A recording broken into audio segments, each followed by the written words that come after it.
ਸਿੱਧੂ ਮੂਸੇਵਾਲਾ ਕਤਲ ਕੇਸ ਦੀ ਗੱਲ ਕਰੀਏ, ਪੰਜਾਬ ਪੁਲਿਸ ਨੇ ਗੈਂਗਸਟਰ ਜਗਦੀਪ ਭਗਵਾਨਪੁਰੀਆ ਨੂੰ ਗ੍ਰਿਫਤਾਰ ਕੀਤਾ ਜੀ।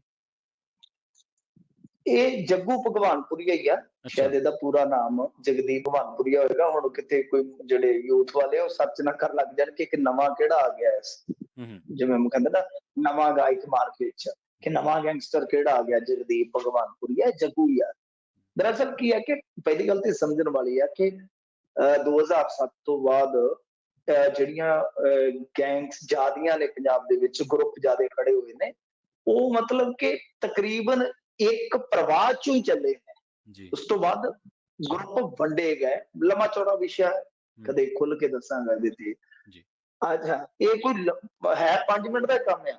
5 ਮਿੰਟ ਤੇ ਮੈਂ ਤਾਂ 50 ਸਕਿੰਟਾਂ ਚ ਦੱਸ ਦਿੰਦਾ ਹੁੰਦਾ। ਮੈਂ ਕਿਹਾ ਤੁਸੀਂ ਐਵੇਂ ਡਿਬੇਟਾਂ ਤੇ 50-50 ਮਿੰਟ ਲੋਕਾਂ ਨੂੰ ਪੜ੍ਹਾਈ ਜਾਂਦੇ, ਮੈਂ ਤੁਹਾਨੂੰ 50 ਸਕਿੰਟਾਂ ਚ ਦੱਸ ਦਿੰਦਾ ਕਿ 2007 ਤੋਂ ਇੱਕ ਰਿਹਾਈ ਹੁੰਦੀ ਹੈ, ਰਿਹਾਈ ਤੋਂ ਇੱਕ ਨਵਾਂ ਕਲਚਰ ਜਿਹੜਾ ਉਹ ਸਿਰ ਚੁੱਕਦਾ। ਉਸ ਤੋਂ ਬਾਅਦ ਇਹੀ ਜਿਹੜੇ ਨਿਕਲੇ ਸੀਗੇ ਉਹੀ ਆਪਸ ਚ ਵੰਡੇ ਗਏ, ਆਪਸ ਚ ਇੱਕ ਦੂਜੇ ਨੂੰ ਮਾਰਨਾ ਸਟਾਰਟ ਕਰ ਦਿੱਤੇ। ਇੱਥੋਂ ਹੀ ਗੈਂਗਿਜ਼ਮ ਦਾ ਮੁੱਢ ਬਣ ਜਾਂਦਾ। 2006 ਦੀ ਜੜ ਹੈ ਤਾਂ ਬਸ 2007-8 ਤੋਂ ਵੱਧਾ ਹੁੰਦਾ। ਬਸ ਆਹੀ ਕਹਾਣੀ ਹੈ। ਇੰਨੀ ਮੇਰੀ ਬਾਤ ਤੋਂ ਇੰਡੀਆ ਚ ਰਾਤ ਤੇ ਦਰਸੂਈ ਹੈ। ਤਾਂ ਕਹਿਣ ਦਾ ਮਤਲਬ ਇਹ ਹੈ ਕਿ ਜੱਗੂ ਭਗਵਾਨਪੁਰੀ ਹੋਣੀ ਤੇ ਲਾਰੈਂਸ ਹੋਰੀ ਇਹ ਲਾਈਵ ਬਣ ਗਏ। ਮਤਲਬ ਉਧਰ ਹੋ ਗਏ ਜਿੱਦਾਂ ਬੰਬੀਆ ਗਰੁੱਪ ਆ ਜਾਂ ਗੌਂਡਰ ਗਰੁੱਪ ਆ, ਇਸ ਤਰ੍ਹਾਂ ਬਾਅਦ ਚ ਇਹਨਾਂ ਦੇ ਨਾਲ ਹਰਿਆਣੇ ਤੋਂ, ਦਿੱਲੀ ਚੋਂ ਉਹ ਅਲਾਈਡ ਹੁੰਦੇ ਆ।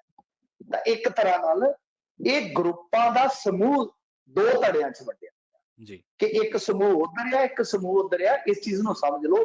ਇਹਦੇ ਚ ਦਿੱਲੀ ਦੇ ਵੀ ਗਰੁੱਪ ਆ ਗਏ, ਇਹਦੇ ਚ ਹਰਿਆਣੇ ਦੇ ਵੀ ਆ ਗਏ, ਔਰ ਇਹਦੇ ਚ ਪੰਜਾਬ ਦੇ ਵੀ ਆ ਗਏ, ਰਾਜਸਥਾਨ ਦੇ ਵੀ ਆਉਂਦੇ ਇਹਦੇ ਚ ਇਨਵੋਲਵ ਜੀ। ਤਾਂ ਇਹ ਸਮਝਿਆ ਜਾਂਦਾ ਹੈ ਕਿ ਜਿੱਦਾਂ ਇੱਕ ਦੂਜੇ ਦੀ ਕੋਈ ਦੁਸ਼ਮਣੀ ਕਰਾਉਣੀ ਹੈ ਤਾਂ ਇੱਕ ਦੂਜੇ ਨੂੰ ਸਪੋਰਟ ਕਰਦੇ ਆ।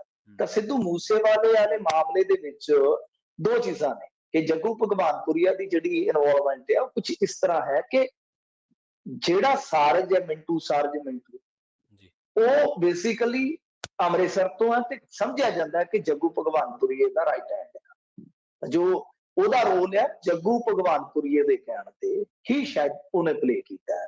ਇਸ ਤੋਂ ਇਲਾਵਾ ਇੱਕ ਦੋ ਹੋਰ ਨੇ ਜਿਹੜੇ ਮਤਲਬ ਕਿ ਸਮਝੇ ਜਾਂਦੇ, ਜਿਵੇਂ ਇੱਕ ਮੋਹਣਾ ਨਾਮ ਆਇਆ ਸੀ, ਉਹ ਵੀ ਸਮਝਿਆ ਜਾਂਦਾ ਹੈ ਕਿ ਸ਼ਾਇਦ ਇਹਦਾ ਜੱਗੂ ਭਗਵਾਨਪੁਰੀਏ ਦੇ ਹੀ ਇਸ਼ਾਰੇ ਤੇ ਕੰਮ ਕਰ ਰਿਹਾ ਸੀ। ਮਤਲਬ ਕਿ ਕੁਝ ਇਸ ਤਰ੍ਹਾਂ ਉਹਦੇ ਆਪਣੇ ਬੰਦੇ ਵੀ ਇਸ ਸਾਰੀ ਸਾਜ਼ਿਸ਼ ਦੇ ਵਿੱਚ ਸ਼ਾਮਲ ਨੇ।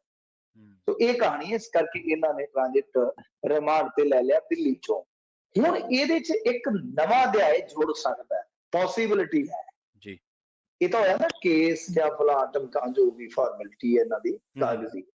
ਮੇਰਾ ਮੰਨਣਾ ਜਾਂ ਕਹਿ ਲਓ ਕਿ ਮੇਰਾ ਮਾਈਂਡ ਵੀ ਇਹ ਗੱਲ ਕਹਿੰਦਾ ਆ ਕਿ ਆਉਣ ਵਾਲੇ ਦਿਨਾਂ ਚ, ਕਿਉਂਕਿ ਜੱਗੂ ਭਗਵਾਨਪੁਰੀਏ ਬਾਰੇ ਕਿਹਾ ਜਾਂਦਾ ਸੀਗਾ ਔਰ ਇਹਦੇ ਚ ਅਕਾਲੀਆਂ ਨੇ ਤੇ ਬਕਾਇਦਾ ਪ੍ਰੈਸ ਕਾਨਫਰੰਸਾਂ ਕੀਤੀਆਂ ਸੀਗੀਆਂ ਕਿ ਇੱਥੇ ਨਾ ਸਿਰਫ ਜੱਗੂ ਭਗਵਾਨਪੁਰੀਏ ਨੂੰ ਸ਼ੈਲਟਰਿੰਗ ਦਿੱਤੀ ਜਾ ਰਹੀ ਸੀਗੀ, ਬਲਕਿ ਕੁਝ ਉਸ ਟਾਈਮ ਦੇ ਸੱਤਾਧਾਰੀ ਆਗੂਆਂ ਦੇ ਨਾਲ, ਖਾਸ ਤੌਰ ਤੇ ਜਿਹੜੇ ਮਝੈਲ ਰਾਜਨੀਤੀ ਦੇ ਥੰਮ ਸਨ, ਉਹਨਾਂ ਚੋਂ ਕੁਝ ਬੰਦਿਆਂ ਦੇ ਨਾਲ ਬਹੁਤ ਨਿੱਜੀ ਸਬੰਧ ਸੀ।